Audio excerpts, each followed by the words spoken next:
Dear RATV Inspiring Stories, matagal kong pinag-isipan kung may lakas pa ba akong ikwento ang buhay ko. Dahil sa tuwing binabalikan ko ang nakaraan, parang paulit-ulit kong hinahatulan ng sarili ko sa isang pagkakamaling hindi na mababawi. Isinusulat ko ito hindi para humingi ng simpatiya, kundi para akuin ang kasalanang ako mismo ang gumawa. Ako si Maya. At ako ang babaeng sinira ang sarili niyang pamilya. Ang asawa ko ay si Daniel, isang seaman. Hindi siya mayaman. Hindi siya perpekto. Pero isa siyang lalaking handang isuko ang sariling presensya para lang may maipadala sa akin buwan-buwan. Sa tuwing umaalis siya, lagi niyang sinasabi, hindi madali sa dagat, pero mas mahirap ang isipin na naghihirap ka.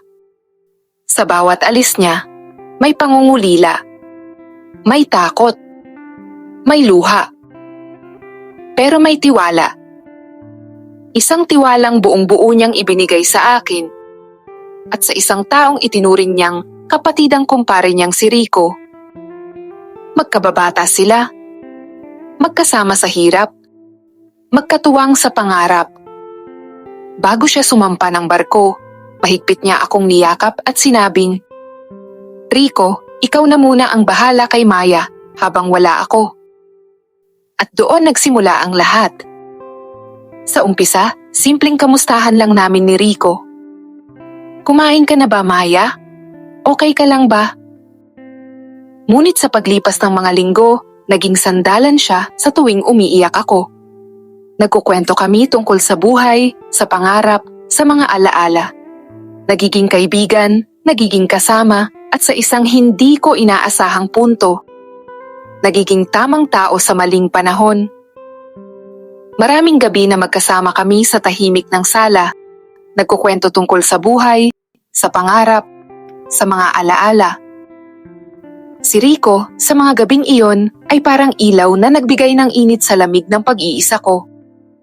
Unti-unti, nakalimutan ko ang takot. Unti-unti, naramdaman ko ang ginhawa. Unti-unti, nagkamabutihan kami. Hanggang sa gabing pareho kaming mahina, nagkamali kami. Hindi niya ako pinilit. Hindi rin niya ako pinigilan nung alam niyang mali na. Mas masakit iyon dahil may choice ako at pinili kong mali. Matapos ang gabing iyon, nakaramdam ako ng takot, hiya, at labis na pagsisisi. Magdalawang buwan na akong hindi nagkakaroon. Natakot ako. At nang malaman kong buntis ako, parang hinatulan ako ng habang buhay.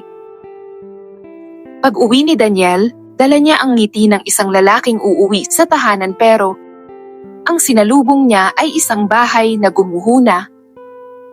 Nang aminin ko ang totoo, hindi siya nagwala, hindi siya sumigaw, hindi siya nanakit. Umupo lang siya sa sahig, tahimik, at doon siya umiyak. Mas masakit pala to kaysa sa pinakamalakas na bagyo. Mahina niyang sabi. Kinabukasan, umalis siya. Hindi bilang seaman, kundi bilang lalaking nawalan ng asawa. Hindi na siya nakontak agad. Sa katunayan, ilang buwan rin bago niya ako muling nakontak.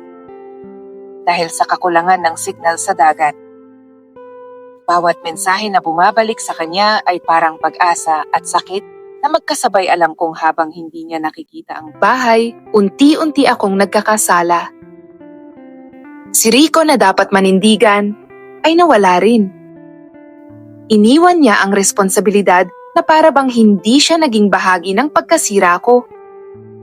Ako ang naiwan, may batang dinadala at kasalanang walang kasama. Pinanganak ko ang anak ko nang mag-isa. Sa bawat iyak niya, parang paalala ng maling desisyon ko. Mahal ko ang anak ko. Walang kasalanan ng bata, pero araw-araw ako ang may kasalanan. Lumipas ang mga taon. Natuto akong ngumiti sa harap ng tao kahit gabi-gabi akong umiiyak mag-isa. Hanggang isang araw, may dumating na mensahe mula kay Daniel.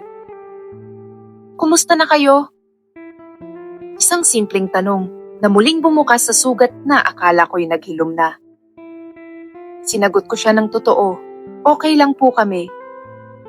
Matagal bago siya nakareply dahil nasa gitna pa rin siya ng malayong dagat. Kaya ang bawat salita niya ay pinaghihintay ko na may halo ng takot at pag-asa. Salamat. Hindi ako babalik, pero pinapatawad na kita. Doon ko naintindihan may mga salitang mas masakit pa kaysa sa mura. Minsan, mas mabigat ang kapatawaran kaysa sa galit. Akala ko tapos na ang sakit, ngunit mali pala ako. Dahil ang kapatawaran ay hindi nangangahulugang gagaling ka na. May mga sugat na hindi sumasakit araw-araw, pero kapag naalala mo, parang unang beses pa rin. At hanggang ngayon, dala ko pa rin ang bigat ng lahat. Lumipas ang mga taon at dala ko pa rin ang bigat ng mga pagkakamali ko. Ngunit sa bawat araw na nakikita ko ang anak ko na si Liam na lumalaki, nararamdaman ko rin ang liwanag na dulot ng kanyang ngiti, tawa at pagmamahal. Lumaki siya na may tanong sa bawat kilos ng kanyang mundo. Mama, nasaan po ang papa ko? Bakit siya hindi nakasama? Bakit parang malungkot ka kahit ngumiti ka? Sa bawat tanong, nadudurog ang puso ko. Ngunit alam kong kailangan kong maging matatag. Kailangan kong maging ilaw sa kanyang paglaki. Kahit na ako mismo ay nasa dilim ng aking pagsisisi. May mga araw na nagkukwento kami tungkol sa mga natutunan sa buhay, mga simpleng halakhak sa hapagkainan. Sa mga kwentong iyon, natututo siyang pahalagahan ang sakripisyo, natututo siyang unawain ang kahalagahan ng katapatan, at natututo siyang mahalin ang tama kahit masakit. May mga gabi ring tahimik, at doon siya lumalapit sa akin, hawak ang aking kamay, nagtatanong muli, Mama, babalik pa ba si Papa? Hindi ko alam kung paano sasagutin ng buo ang tanong na iyon. Kaya ang sinasabi ko na lang, may mga taong dumaraan lang sa buhay natin, pero ang iniwan nila ay parte ng ating aral at paglaki. Ang mahalaga, natututo tayong maging mabuting tao at pahalagahan ang pagmamahal na narito sa ating paligid. Nakikita ko siya lumalaki, hindi lamang sa taas o laki, kundi sa puso at isip. Natututo siyang maging matatag, maunawain, at mabuting tao. At sa bawat hakbang ng kanyang paglaki, nararamdaman ko ang kapatawaran sa sarili ko, hindi dahil wala na akong kasalanan, kundi dahil nakikita ko ang pag-usbong ng kabutihan sa bata.